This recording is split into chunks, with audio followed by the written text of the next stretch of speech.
You may think you know yourself, but what if there's a part of you you've never truly met? A presence that walks beside you, quietly, shaping your thoughts, your reactions, your fears. Carl Jung called it the shadow, not because it's evil or something to run from, but because it's everything you've pushed out of the light. Your insecurities, your rage, your jealousy, your forbidden desires, even your buried brilliance. These are parts of you, denied, repressed, and hidden. And here's the thing. What you don't face in the shadow will control you from the dark. Most people go through life wearing masks, trying to be agreeable, acceptable, good. But beneath that performance lives a storm of unexplored impulses. Every time you snap for no reason, every time you sabotage your own success, every time you can't explain why you feel empty despite doing everything right. That's not bad luck. That's your shadow calling. And until you turn toward it, not away, you'll always feel like a stranger in your own life. But what happens when you do? What happens when you finally face your shadow? The answer might shake you, and it might just set you free. Your shadow wasn't born from malice. It was born from survival. As a child, you learned, fast, which parts of yourself were welcome and which were dangerous to show. Anger, be quiet. Sadness, don't cry. Confidence, don't be arrogant. So what did you do? You buried them.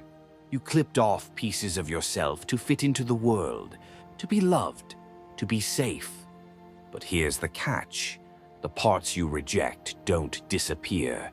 They sink into the unconscious, into the shadow. And from there, they wait, not to punish you, but to be seen, to be integrated, because every repressed part of you is still you. It holds power, creativity, energy, truth.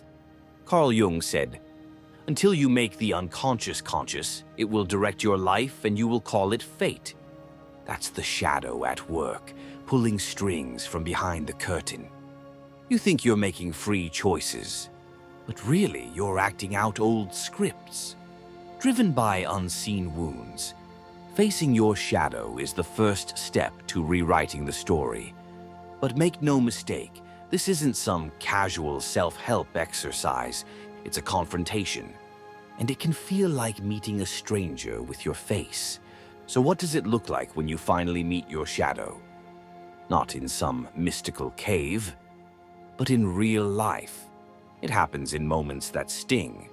You see someone get praised and feel a flash of jealousy. You hear feedback and instantly get defensive.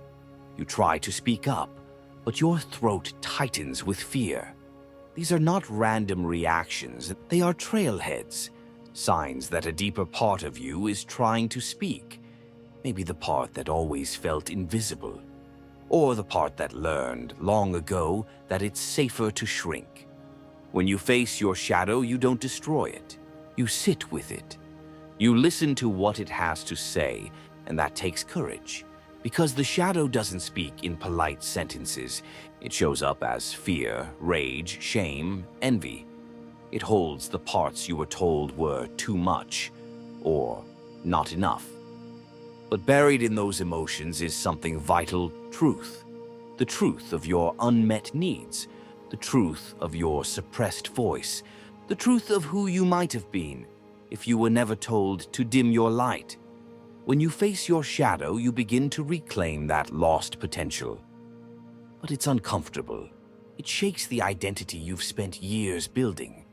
You'll want to turn away, to retreat into the persona, your social mask, where it feels safe. But as Jung said, the privilege of a lifetime is to become who you truly are. And that journey, it begins the moment you decide to stop running, to stop hiding, and to meet your shadow, face to face. So what happens next? Once you've met your shadow, truly looked it in the eye, something profound starts to shift. Not overnight, but subtly. steadily, powerfully. Your triggers, they begin to feel like invitations instead of attacks. You stop asking, "Why am I like this?" and start asking, "What is this trying to teach me?" Your inner critic, the one that used to scream, "You're not enough," starts to quiet, not because you silenced it, but because you listened to it, understood it. And when you do that, a strange kind of peace emerges. Not the peace of perfection, but the peace of wholeness. You start showing up more honestly in relationships, saying what you actually feel instead of what you should feel, setting boundaries not to push people away, but to finally honor yourself. You stop bending and contorting just to be accepted, because now you've accepted you, the messy you, the angry you, the scared, passionate, creative, complex you, and that is freedom. Not because life suddenly gets easy, but because you're no longer fighting yourself in every moment of it. You're integrated. You begin to live from a place of alignment, not performance. And here's the most beautiful part. The world starts to respond differently. Not because they changed, but because you did. You carry yourself differently, speak differently, and most of all, radiate a kind of quiet power that can only come from someone who has faced their own darkness and chose to rise anyway. Carl Jung once said, "The shadow is 90% pure gold." Let that sink in. The very parts of you you've spent years running from, your rage, your jealousy, your fear, your shame, aren't just emotional baggage. They're untapped power, because hiding inside those emotions is energy, raw and unrefined. Your anger, it's the voice that says something isn't right, I deserve better. Your envy, it reveals your deepest desires, the life you crave but haven't allowed yourself to pursue. Your fear, it's a compass pointing directly at what matters to you most. All of it, every uncomfortable feeling you've tried to bury, holds a secret key to your growth. But here's the trick. You can't extract the gold unless you're willing to sit in the darkness, to hold the tension, to feel what you've avoided, to become intimate with the parts of you you've labeled as wrong or bad. When you do that, something sacred happens. The shadow no longer controls you from the background, because you've brought it into the light. You own your story instead of being haunted by it. You stop reacting unconsciously and start responding with intention. It's like stepping into a deeper, more powerful version of yourself. Not a different person, but the real you, the full you. This is what Jung meant by individuation, the lifelong process of becoming whole, not perfect, not pure, whole. What if your personal shadow wasn't just about you? Carl Jung didn't only speak about individual darkness. He warned us of the collective shadow, the unconscious baggage of entire societies, the fears, hatreds, and desires we all push away and pretend don't exist. Racism, war, fanaticism, blind consumerism, mass manipulation. These aren't just historical accidents. They're symptoms of a disowned shadow on a global scale. When entire cultures repress the truth, when we glorify perfection and vilify vulnerability, we breed a deep, festering darkness. Jung saw this happen in Nazi Germany. He saw it in the rise of totalitarian regimes, and he warned, the bigger the crowd, the more negligible the individual becomes. When we don't face our personal shadows, we project them outward, onto other groups, other nations, other people. We create enemies out of reflections. But here's the hope. When one person confronts their own darkness and integrates it, they break the cycle. They become a mirror of truth in a world of illusion. They don't add more fear. They don't point fingers. They show others what it looks like to reclaim what's been lost. That's the real revolution Jung envisioned, not one of politics, but of consciousness. And in a world as divided and loud as ours, this revolution is urgently needed. So, what actually happens when you finally face your shadow? Not just peek at it, but truly sit with it, name it, feel it, and integrate it. At first, it may feel like death.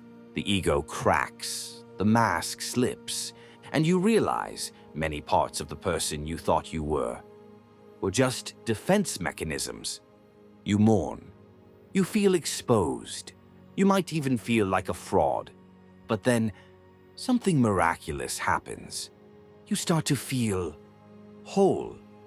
Not perfect, not enlightened, but real, authentic. The weight of hiding dissolves. Your energy returns. Your voice strengthens. And most importantly, you stop living from fear. You stop being controlled by invisible forces. You no longer chase approval or run from discomfort. You become aware of your reactions, and in that awareness, you find freedom. Your relationships deepen.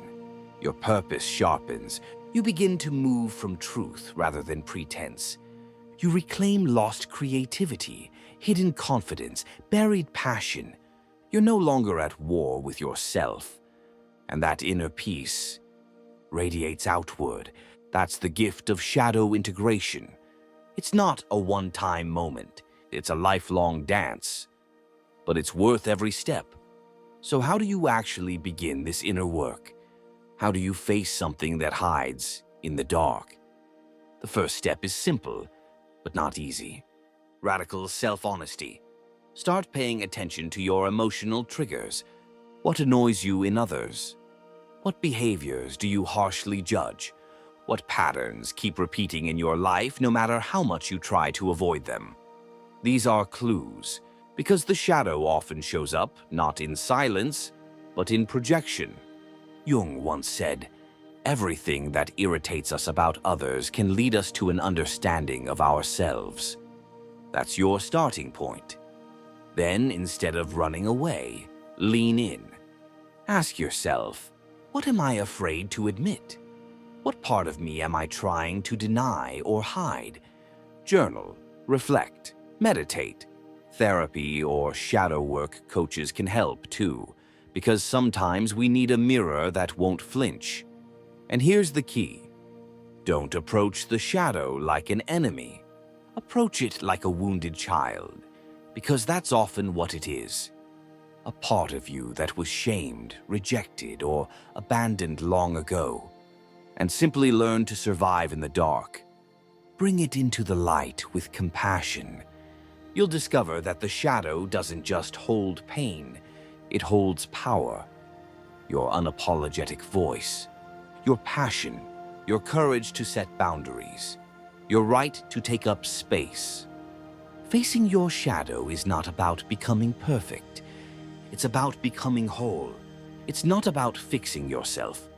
It's about embracing all of you. As we wrap up this journey into the depths of the shadow, let's return to Carl Jung one last time. Jung said, "The privilege of a lifetime is to become who you truly are." This quote isn't just a nice sentiment.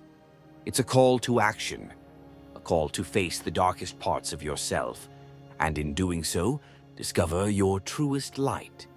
The shadow is not some other part of you. It's you, the rejected, forgotten, and suppressed aspects of who you are. And when you embrace it, you reclaim a part of yourself that you didn't even know was missing. This is the true path to wholeness. Remember, the shadow is never something to get rid of. It's something to accept, to understand, to integrate. And once you do, you'll find that you no longer live in fear of your darkness. You see it, you acknowledge it, and you rise beyond it. Your journey is not about perfection. It's about evolution. It's about embracing the paradox of being human, light and dark, strength and vulnerability. If this video resonated with you, don't forget to like, comment, and subscribe. Share your thoughts about the shadow in the comments below. Let's keep this conversation going, because true transformation happens when we face these difficult truths together. And as always, stay true to yourself. The real, the raw, the whole you.